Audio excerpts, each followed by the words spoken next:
Assalamualaikum. My name is Nur Atira Binti.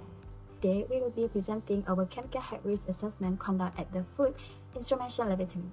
Before I begin, I would like to introduce our group member. Firstly, we got Nurin Farhana.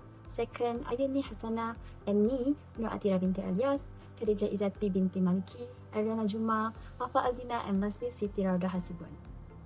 For my part, I will be presenting the introduction of the workplace, the general objective, the specific objective, and the scope of the assessment. Our assessment was conducted at Food Instrumentation Laboratory, located at Block A, Level 2, Room A203, Faculty of Applied Science, University Technology Mara Shah Alam. The assessment was carried out on 9 May 2026, and the person in charge of the laboratory was Wan Nur Azlin Baharudin, who also served as our contact person throughout the assessment. This laboratory is mainly used for the food analysis, research, and also teaching activities. Laboratory personnel are responsible for preparing reagent, handling chemicals, supporting experimental work, and carrying out routinely laboratory operations. Since this activity involved the use of various hazardous chemicals, conducting a chemical health risk assessment is important to ensure a safe and healthy working environment. The general objective of this assessment was to evaluate the chemical health risk associated with the hazardous chemical used in the laboratory. These include identifying the hazard, assessing workers' exposure, and determine whether the existing countermeasures are sufficient to protect laboratory personnel. The specific objective for our assessment aim is to identify the hazardous chemical used during the laboratory activity, assess the workers' exposure, evaluate the effectiveness of the existing countermeasure, and recommend improvement to further reduce chemical health risk. Lastly, the scope of our assessment focused on the laboratory assistant who routinely handle hazardous chemical. The assessment covered chemical preparation, handling, storage, and also disposal involving 20 chemical hazards to health. We evaluate the possible route of exposure, including inhalation, skin contact, eye contact, and accidental ingestion. In addition, we review the existing control measure and identify recommendations to improve our workplace safety. Now, I will explain the work site description for our chemical health risk assessment. The assessment conducted at the Food Instrumentation Laboratory, located in Block A, Level 2, Room A203, Faculty of Applied Science in UiTM Shah Alam. The main purpose of this laboratory is to support research, teaching, and food analysis.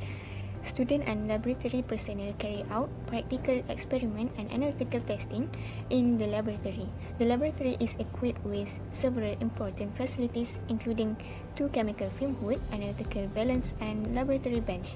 These facilities help ensure that chemicals are handled safely and accurately during laboratory. The main activities carried out include the storage handling, preparation of biological media, the preparation of reagent, work for test solvent, food instrumentation, and testing procedure. These activities involve the use of various hazardous chemicals, making chemicals risk assessment essential. Next, I will explain the work that was assessed in this study. The work unit assessed is the laboratory personnel, specifically the laboratory assistant working in the Food Instrumentation Laboratory. Currently, there is 1 female lab assistant responsible for carrying out the daily laboratory activities. Similar exposure group, or SEG, consists of workers who perform similar tasks and are exposed to the same 20 hazardous chemicals within the same work area. Since their exposure patterns are similar, they can be assessed as one exposure group. The main responsibilities of the laboratory assistant include preparing chemical reagents, providing support during laboratory experiments, and managing daily laboratory operations such as chemical handling, equipment preparation, and maintaining a safe working environment. This routine task may expose the laboratory assistant to hazardous chemicals, especially through inhalation and skin contact, which is why a chemical health risk assessment is necessary. I will explain our assessment methodology. This assessment follows the Chemical Health Risk Assessment or CHRA process. Step 1 is to gather information.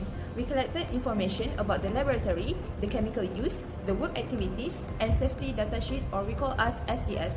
Step 2 is to divide the workplace into work units. For our assessment, the work unit is the Food Instrumentation Laboratory. Step 3 is to determine the degree of hazard for each chemical. We identified hazardous chemicals and their health effects through inhalation, skin contact, and ingestion. Step 4 is to evaluate workers' exposure. We assess all possible routes of exposure, including inhalation, dermal contact, and accidental ingestion, while considering the frequency and duration of exposure. Step 5 is to determine the level of risk by combining the hazard level and exposure level. Step 6 is to assess whether the existing control measures are adequate, such as ventilation system, PPE, and safe work practice. Step 7 is to conclude the assessment based on the overall findings. Step 8 is to identify the actions that should be taken to reduce chemical risk. Step 9 is to recommend improvements and assign action priorities. Finally, Step 10 is to prepare and submit the complete assessment report.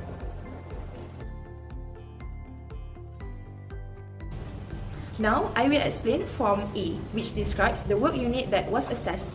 The assessment was conducted at the Food Instrumentation Laboratory on 16 May 2026. The laboratory operates from 8 a.m. until 5 p.m. under a normal working schedule, with one female worker involved during the assessment.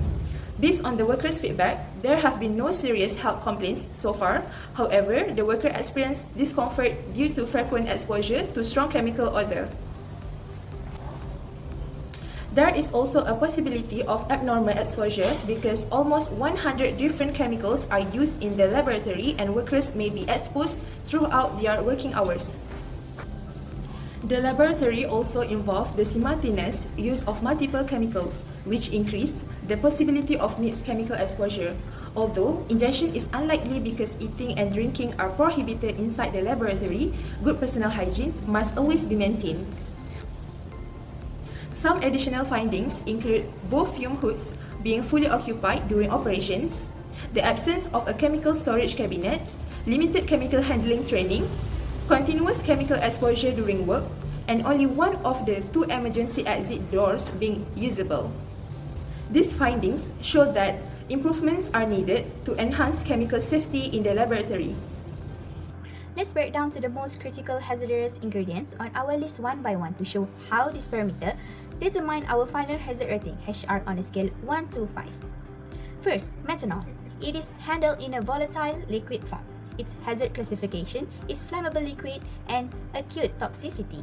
It carries code H225 for high flammability alongside H301, H311, and H331, meaning it is toxic if swallowed, inhaled, or in contact with skin. This assigns it the maximum hazard rating of 5, HR5. Second, Folin Chioculture, phenyl that reagent, also a liquid classified under skin corrosion. It carries H314, indicating it causes severe skin burns and eye damage, earning an HR5. Third, potassium hydroxide pellets. Unlike the first two, this is a solid pellet. However, because its classification is skin corrosion category 1 with code H314, it also triggers a maximum rating of HR5. Fourth, potassium dichromate. This solid carries severe chronic classifications like carcinogenicity, category 1B, and germ cell mutagenicity, with codes like H340 for genetic defects and H350 for causing cancer. It is rated as a severe HR4. To conclude our analysis of Form B1, let's look at the numerical breakdowns of our 20 chemicals. We have 3 chemicals that falls into the highest risk category of HR, which is methanol, folin, and potassium hydroxide. We have 1 chemical that falls into the chronic risk category of HR4, which is potassium dichromate. The remaining 16 chemicals, which includes everyday laboratory substances like glucose, fructose, and nutrient agar, are designated as not classified or carry low hazard ratings, meaning they pose no significant danger under normal handling conditions. Finally, Form B1 maps out the routes of exposure, confirming whether these ingredients presents an active risk via dermal contact or accidental ingestion during lab preparation, ensuring our PPE choice match the physical reality of the hazard. Now, let's contrast our raw chemical inventory with Form B2, which shifts our focus to chemical released by the process or work activities, while Form B1 tracks the 20 primary ingredients we extensionally pour and mix. Form B2 is a safety check designed to capture secondary hazard. It's look for any dangerous chemical byproducts, toxic fume, gases, or vapors generated as a direct result of the lab reactions or heating procedures themselves. As you can see clearly from our table on this slide, the total number of hazardous process release recorded is 0. All entries are marked as none or not classified. This confirms that our standard laboratory tasks, such as biological media preparation and basic food testing protocols, are chemically stable and do not generate any hidden or secondary chemical emissions beyond the original reagents we already accounted for. Next, I will present the inhalation exposure assessment, which is shown in Form C. This assessment evaluates the livelihood of workers inhaling hazardous chemical during laboratory preparation activities. We consider factors such as the degree of chemical release, the worker's exposure, and the permissible exposure limit or PEL for each chemical. For the result, most chemicals show low inhalation risk because they have a low degree of release and exposure. However, two chemicals require greater attention, namely potassium dichromate and methanol. Both have a moderate degree of release and moderate inhalation exposure, resulting in higher risk rating compared to the other chemical. Methanol required the highest inhalation risk rating of 20, while potassium dichromate required a risk rating of 16. These findings indicate that these chemicals should always be handled inside a functioning fume hood while workers wear appropriate personal protective equipment. This slide shows the remaining chemicals in the inhalation assessment. Most chemicals have low inhalation risk. However, citric acid has a risk rating of 12 because it can cause respiratory irritation, while DBPH has a moderate risk rating of 6. Overall, good ventilation, proper use of fume hoods, and PPE are important to minimize inhalation exposure. Next, we move to Form C2. In this slide, presents the dermal exposure assessment, which evaluates the risk of chemicals contacting the skin. Most chemicals have low dermal risk. However, methanol and citric acid show high risk because they can be absorbed through the skin or cause irritation.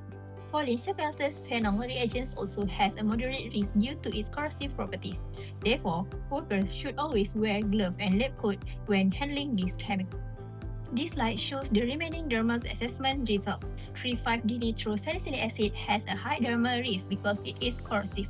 Chemicals like methyl red solution, potato dextrose, and DBPH have moderate risk, while the others are generally low risk. Overall, proper PPE and good laboratory practice are essential to prevent skin exposure to hazardous chemicals. Next, I will present Form D1, which focuses on the technical control measures currently available in the Food Instrumentation Laboratory. Overall, the lab already has several engineering controls in place, such as 2 chemical fume hoods, general ventilation, eye wash facilities, safety shower, fire extinguisher, and appropriate personal protective equipment (PPE). These existing controls help to reduce workers' exposure to hazardous chemicals during routine laboratory activities. However, our assessment found that some improvements are still needed. One of the main issues is that both fume hoods are fully occupied during laboratory operations, which limits their availability whenever volatile or highly hazardous chemical needs to be handled. Therefore, we recommend ensuring that all high-risk chemical handling, especially chemicals such as methanol and potassium dichromate, is always carried out inside a functioning fume hood. The fume hood should also be inspected and maintained regularly to ensure they continue operating effectively. Besides that, appropriate PPE such as lab coat, chemical-resistant gloves, safety goggles, and suitable respiratory protection should always be used according to hazards of each chemical. Proper chemical storage, including the use of a dedicated chemical storage cabinet, should also be implemented to further reduce exposure risk. So this improvement will strengthen the existing engineering control and provide better protection for laboratory personnel. Moving on to Form D2, this section evaluates the organizational or administrative control measures implemented in the laboratory. From our assessment, several organizational controls were found to be inadequate. For example, there are no formal standard operating procedure or SOPs specifically for chemical handling and spill response. In addition, the laboratory assistant has not received specific chemical handling or safety training, and there is no dedicated chemical storage cabinet available. To address these gaps, we recommend developing and implementing comprehensive SOPs for chemical handling, spill management, waste disposal, and emergency response. These SOPs should be reviewed regularly, preferably every 5 years or whenever there are significant changes in work processes. We also recommend providing regular chemical safety training and refresher courses for all laboratory personnel. This will improve workers' knowledge of safe work practice, correct PPE usage, emergency procedure, and proper handling of hazardous chemicals. Finally, routine workplace inspections, proper documentation, and periodic safety audits should be carried out to ensure that all safety procedures continue to be followed consistently. By strengthening this organizational control, the laboratory can improve compliance with CHRA requirements while providing a safer and healthier working environment for all laboratory personnel. So, to conclude, although the laboratory already has several existing control measures, implementing this recommended technical and organizational improvement will further minimize chemical exposure and enhance the overall effectiveness of the laboratory's chemical safety management. This slide presents Form D3, which evaluate the emergency response preparedness in the Food Instrumental Laboratory. During the assessment, several emergency facilities was inspected to determine whether they were available, functional, and adequate for emergency situation. Overall, most of the emergency preparedness measures were found to be adequate. As you can see, the laboratory is equipped with emergency response plan, fire extinguisher, IWAS station, and emergency safety shower. However, one issue was identified, which is the laboratory has two emergency exit doors, but only one exit door is functioning. This was considered inadequate because both emergency exit doors should be accessible during the emergency situation. Therefore, the recommendation is to provide a key or repair the second exit door so that both emergency exit doors remain functional. In addition, routine inspection and maintenance are recommended for all emergency facilities, such as servicing the fire extinguisher, checking the emergency shower, and make sure contact information remain clearly visible. And this slide shows Form D4, which summarizes the recommendation for exposure monitoring and medical surveillance. Based on overall finding of the chemical health risk assessment, there is no necessity to conduct chemical exposure monitoring because the current level of chemical exposure does not require routine monitoring. Similarly, medical surveillance is also not required as the assessment did not identify significant exposure that would justify a medical surveillance program. However, this recommendation should be reviewed whenever there are changes in chemical use, work process, or if chemical develop symptoms related to chemical exposure. And lastly, this slide shows Form D5, which outlines the required action for chemical with higher health risk. In this assessment, potassium dichromate was identified as hazardous chemical because it is classified as carcinogen category 1B and skin sensitizer category 1. The first recommendation is to substitute it with a less hazardous chemical whenever possible. If the substitution is not possible, all handling and weighing activity should be carried out inside a chemical fume hood to reduce inhalation exposure. In addition, the chemical should be stored in a designated area with appropriate warning label. Let's start with the tactical control. These are tangible, physical measures we implement to minimize the exposure to hazardous chemicals. This section is further broken down into 3 critical areas, which is first, we have engineering controls. The prime example highlight here is our fume hoods. We must continue to strictly ensure that all chemical fume hoods are fully operational and used correctly. This is our primary line of defense, physically containing and venting hazardous vapors away from the user. Next is isolation and storage. Effective control isn't just about how we use the chemical, it's also about how we store them. Chemicals should be stored appropriately, strictly following their specific isolation requirement. This can prevent accidental mixing of incompatible substances and reduce the risk of spill.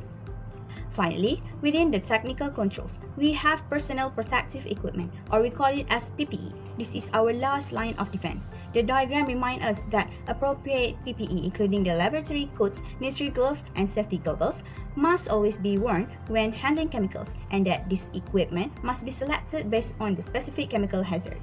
Now, let's move to the second pillar, which is organizational control. These controls relate to the human elements, our policies, procedures, and knowledge sharing, which ensure that our technical controls are effective.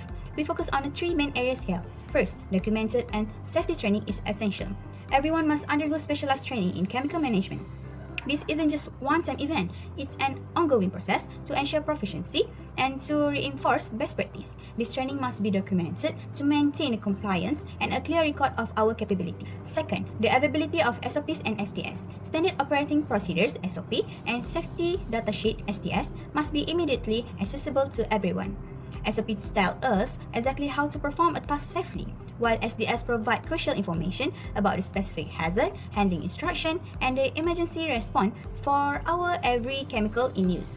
Immediate access means this information is available right when and where it's needed, not locked away in an office. Third, and finally, are our hygiene procedures. This is a critical everyday practice that prevents accidental ingestion or cross-contamination. This includes policies like no food or drink in lab areas, regular hand washing, and procedures for decontamination.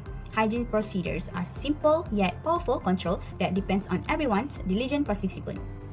Next is the emergency response plan. The first recommendation is to conduct readiness drills regularly. These drills prepare workers to respond quickly and correctly during chemical spills, leaks, or accidental exposures. Secondly, all emergency equipment should be checked every week.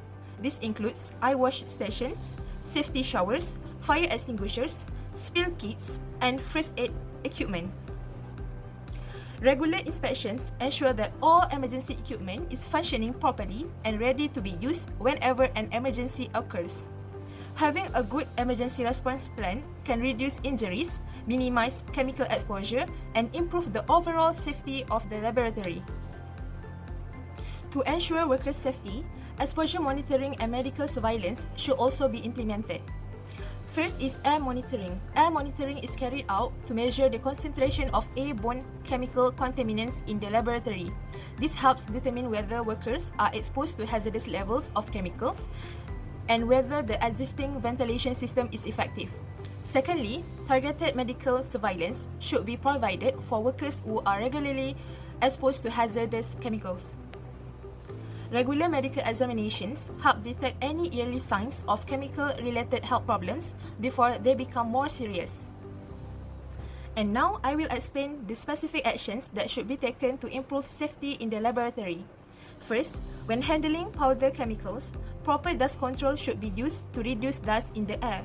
Second, we should replace hazardous chemicals with safer alternatives whenever possible. Third, when working with volatile or irritating chemicals, workers should always use the local exhaust ventilation to remove harmful vapors. As you can see on this slide, there are few pictures that show the condition of emergency safety equipment on this laboratory.